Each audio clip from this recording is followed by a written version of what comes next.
Good morning students. Last class में हमने crystalline और एमरफस सॉलिड पढ़ा था।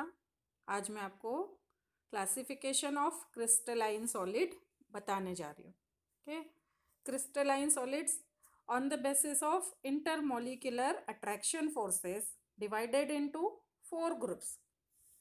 जो मॉलिक्यूल्स है उनके बीच में अट्रैक्शन फोर्स कौन सा है, उस बेसिस पर क्रिस्टलाइन सॉलिड को 4 ग्रुप में डिवाइड किया।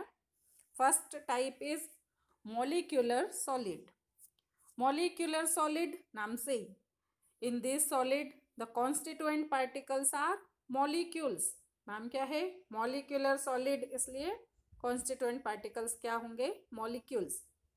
और मॉलिक्यूल्स के बीच में क्या अट्रैक्शन फोर्स है, इसलिए इनको फर्दर डिवाइड किया है 3 सब ग्रुप्स में। First is non polar molecular solid. In this crystalline solid, non polar molecular solid क्या है? क्रिस्टलाइन सॉलिड का ही एक टाइप है। Constituent particles are atoms, inert gases के atoms like helium, neon, argon कैसे हैं? मोनो एटॉमिक मॉलिक्यूल्स हैं। और non polar molecules like hydrogen, chlorine, iodine, methane, ये सब क्या हैं? कॉन्स्टिट्यूएंट पार्टिकल्स हैं जो आपस में वीक वंडरवाल फोर्सेस से अटैच होते हैं। Okay, constituent particles are non polar molecules which are held together or attached together by weak van der Waals forces. कौन सा वंडरवाल फोर्स होगा यहाँ पर? डिफरेंट टाइप्स के वंडरवाल फोर्स होते हैं। In between them dispersion force is present. Okay, for example solid hydrogen, solid chlorine, solid iodine, ये non polar molecular solid हुआ first. Second is polar molecular solid. In these crystalline solids, the constituent particles are polar molecules. Polar molecules जिसमें positive और negative पोल होगा। They are held together by again van der Waals forces. Polar molecule है, दो different positive negative पोल हैं, तो जो van der Waals force है उसका नाम हुआ dipole dipole attraction force is present between them. Okay, for example solid sulfur dioxide, solid ammonia, etc. Okay, third is hydrogen bonded molecular solid. Last year हमने hydrogen bond पढ़ा है।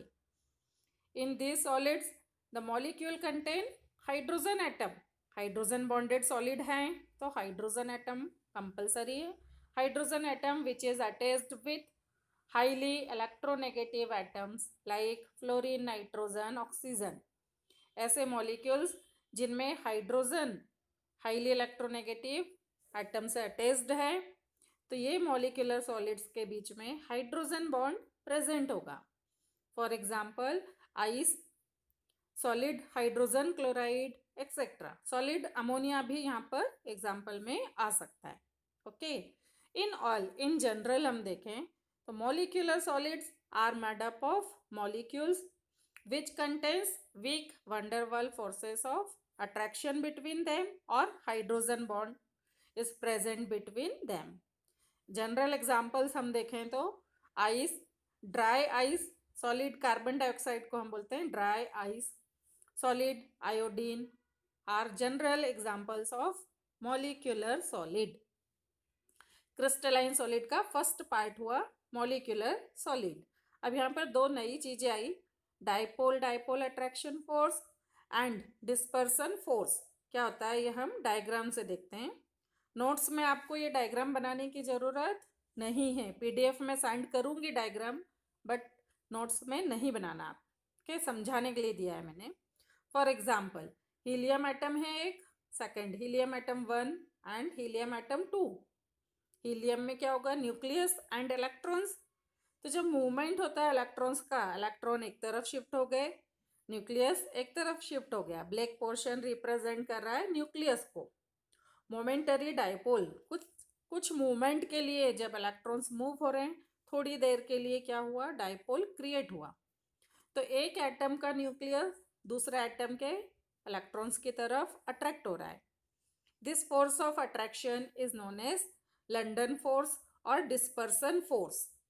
इसको लंदन फोर्स इसलिए बोल रहे हैं कि हिटलर लंदन जो साइंटिस्ट थे उन्होंने इसका नाम दिया, इसलिए लंदन फोर्स ऑफ अट्रैक्शन और डिस्पर्सन फोर्स जिसको हम बोलते हैं कि क्या है, एक तरह का वीक वंडरवॉल फोर्स है।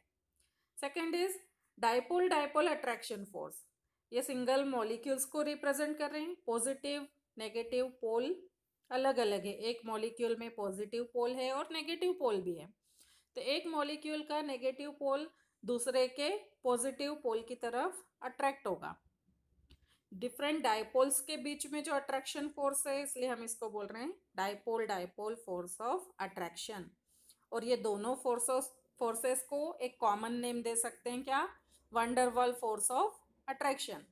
वीक अट्रैक्शन फोर्सेस हैं ये। ओके, तो ये हुआ molecular solid.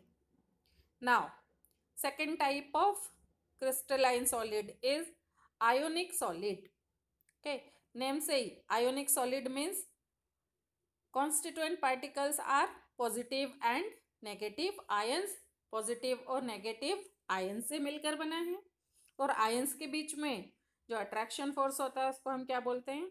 Electrostatic force of attraction. Last year पढ़ा है आयोनिक बॉन्ड, और इसी का एक और नाम क्या है? Coulombic force of attraction is present between ions. Okay, अब जो आयोनिक सॉलिड्स हैं, बहुत सारे एग्जाम्पल, जितने भी आयोनिक कंपाउंड्स होंगे, for example sodium chloride most common example, then ammonium chloride, magnesium sulphate, last में मैंने लिखा है all ionic compounds are ionic solid. एक main important thing, ionic solids are, last year भी पढ़े हैं हम, bad conductor of electric current in solid state. Solid state में इलेक्ट्रिसिटी के इंसुलेटर है, बट इन मोल्टन स्टेट और when they dissolve in water there ions becomes free. जब हम इसको पिघला लेते हैं या पानी में घोलते हैं तो आयंस का मूवमेंट फ्री हो जाता है, फ्रीली आयंस मूव कर सकते हैं। और इस कंडीशन में दे कंडक्ट इलेक्ट्रिक करंट और they conduct electricity.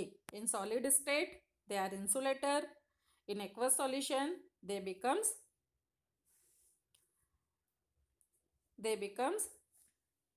good conductor. Okay, तो ये दो टाइप के हमने सॉलिड पढ़े, molecular solid and ionic solid.